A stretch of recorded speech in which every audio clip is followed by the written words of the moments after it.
नमस्कार, बहुत स्वागत है आपका। आप देख रहे हैं शिव पुराण उपाय। अगर आप हमसे अभी अभी जुड़े हैं तो प्लीज़ चैनल को सब्सक्राइब कर लें और पसंद आए तो वीडियो को लाइक करें। कमेंट में हर हर महादेव जरूर लिखें।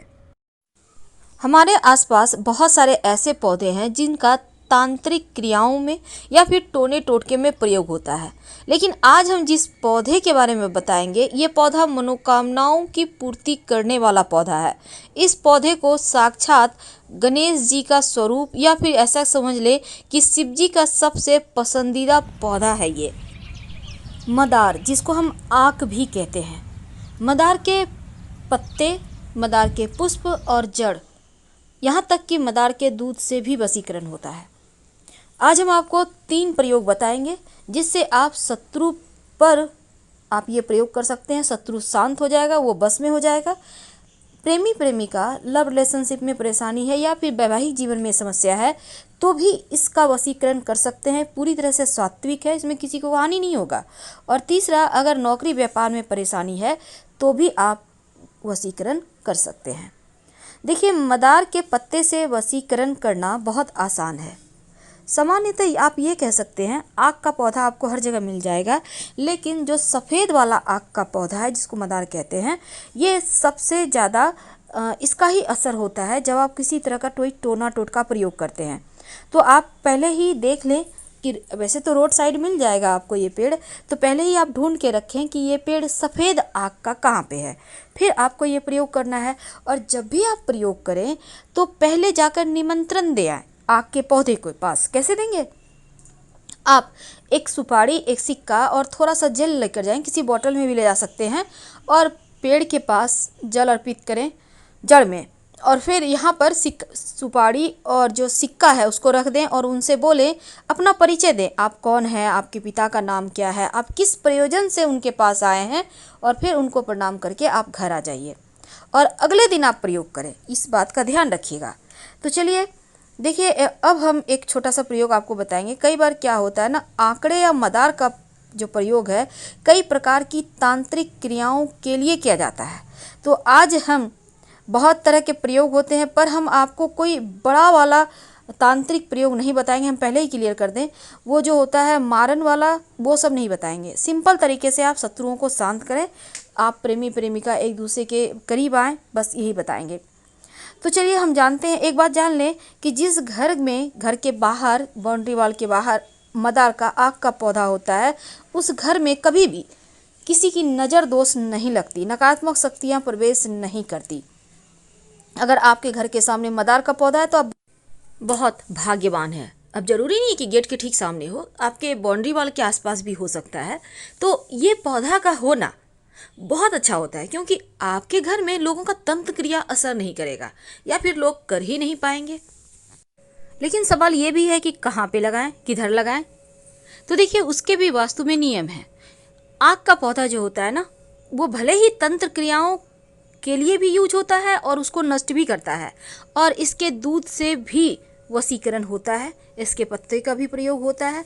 तो चलिए आज हम बहुत सारी बातें करेंगे, लेकिन एक बात खास, मदार का पौधा जब भी लगाएं घर के मुख्य दरवाजे के बाहर दाहिने तरफ। एक और बात, जब भी आप कोई टोना टोटका करते हैं तो शनिवार को ज़्यादा अच्छा रहेगा करना। और पहली बात, आपको शुक्रवार के दिन ही निमंत्रण देकर आना होगा। आपको एक दिन पहले निमंत्रण जरूर देना चाहिए ताकि आपकी मन्नत वो सुने, विनती सुने। अब जैसे आप किसी को बुलाने जाते हैं तो पहले से फ़ोन कर देते हैं, ठीक उसी प्रकार। तो सवाल ये है कि आप उनको निमंत्रण कैसे देंगे। देखिए, एक दिन पहले आप जाइएगा, 1 लोटा जल, 1 सुपारी, 1 सिक्का लेकर जल अर्पित कर दें पेड़ की जड़ में। और कभी भी कर सकते हैं, सुबह से शाम तक, जरूरी नहीं है कि भूखे रहना, आप खा पी के भी कर सकते हैं। उसके बाद सिक्का और सुपारी उनके पास रख दें, जड़ के पास, और उनसे हाथ जोड़कर प्रार्थना करें, अपना परिचय दें, आप कौन हैं, आप किनके बच्चे हैं, क्यों आए हैं, और उनसे कहिए कि के साथ। तो सबसे पहले तो आप पहले से निमंत्रण दे के रखिए मदार के पेड़ को, आक के पौधे को।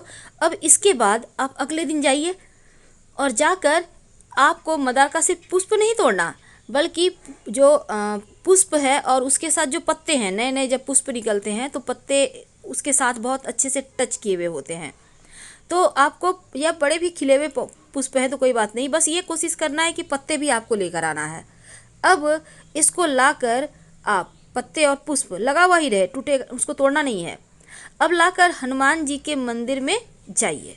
अब हनुमान जी के जो चरणों में सिंदूर होता है, आप उसको थोड़ा सा उंगली से लें और लेकर अपने और उस व्यक्ति का नाम लिखें जिसके साथ आपको रिश्ते बेहतर करने हैं। यानी आप लव का भी नाम लिख सकते हैं यहाँ पर और जीवन साथी का भी नाम लिख सकते हैं। जिसको भी बस में करना चाहते हैं उसका नाम लिखिए हनुमान जी के चरणों के सिंदूर से। अब इसके बाद मौली धागा के द्वारा दोनों जो आपके जो पत्ते हैं ना, पुष्प को अंदर रखना है और पत्ते चारों तरफ से उसको कवर करके मौली धागा के सारे बांध दें और जो लिखिएगा वो पत्ते पर लिखना है। वशीकरण हो जाता है और ये प्रचंड वशीकरण है। इसको करने के बाद आप कहीं मिट्टी में दबा दें, पीछे मुड़कर मत देखिएगा, कभी भी खाली नहीं जाएगा। अब हम आपको एक छोटा सा प्रयोग बताएंगे। जब शत्रु विरोधी ज़्यादा परेशान करे, जब आपको लगे कि यहाँ से बाहर नहीं निकल पा रहे, शत्रु बहुत परेशान कर रहे हैं, तब एक छोटा सा काम कीजिए। आपको यहाँ भी निमंत्रण देना है पहले से, इस बात का याद रखिएगा।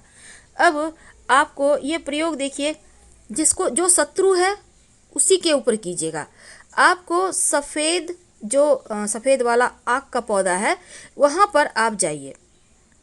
अब पत्ते तोड़िए पौधे के और पत्ते से जो दूध निकलता है उस दूध से आक के पत्ते पर शत्रु का नाम लिखिए। यानी कि आक के पत्ते पर, मदार के पत्ते पर ही मदार के दूध से शत्रु का नाम लिखें और फिर इस पत्ते को वहीं पर ज़मीन के अंदर पेड़ के पास ही गड्ढा करके दबा दें और मिट्टी ढक दें।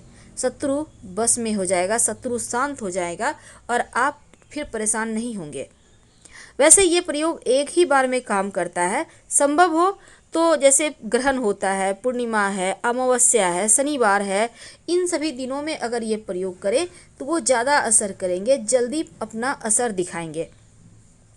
ज्योतिष के अंदर यहाँ तक माना जाता है कि अगर आप मदार की जड़ को ताबीज के अंदर रखकर, यानी सफ़ेद मदार की जड़ ताबीज के अंदर रखकर काले धागे में बांधकर गले में या बाह में धारण करें तो आप पर कोई कितना बड़ा भी तांत्रिक प्रयोग किया होगा वो समाप्त हो जाएगा।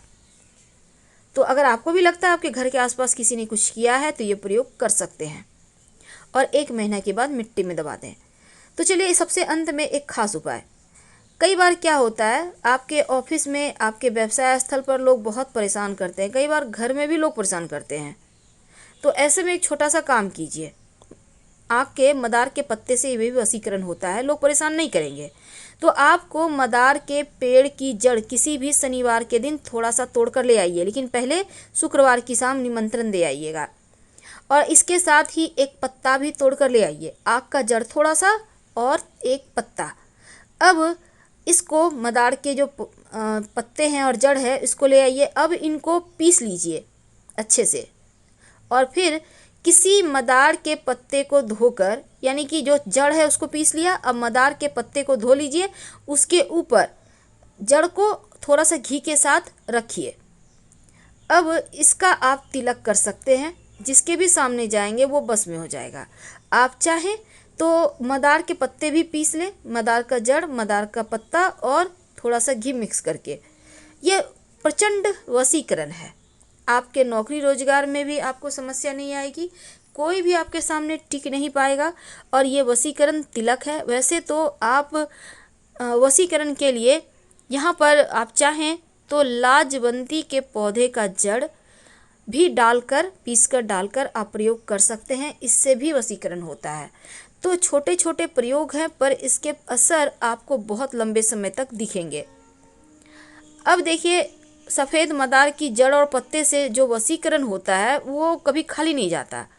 तो अगर आप एक छोटा सा प्रयोग करें, जैसे कि एक सफ़ेद का मदार का एक पत्ता तोड़ कर ले आए और पत्ते को घर के बाहर कोने में दबा दें। जब भी कीजिएगा बस चुप रहना है।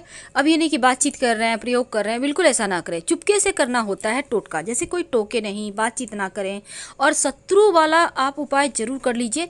बस आग के पौधे के दूध से ही लिखना है आग के पत्ते पर, और आग के पेड़ के नीचे ही मिट्टी में दबा देना है। और जितने शत्रु उतने पत्ते पर लिखिएगा, एक ही पत्ते पर सारे शत्रु का नाम मत लिखिएगा। आपको तो पता है, जब 10 साल पुराना आग का पौधा हो जाता है तो उसकी जड़ में गणेश जी की आकृति बन जाती है।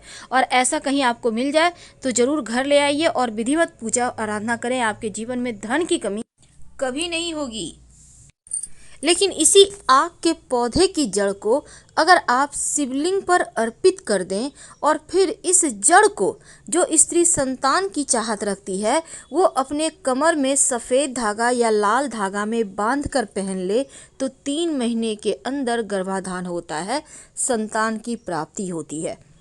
तो ये प्रयोग वैसे तो आप किसी भी पुष्य नक्षत्र में कर सकते हैं, नहीं तो किसी भी सोमवार को शुक्ल पक्ष की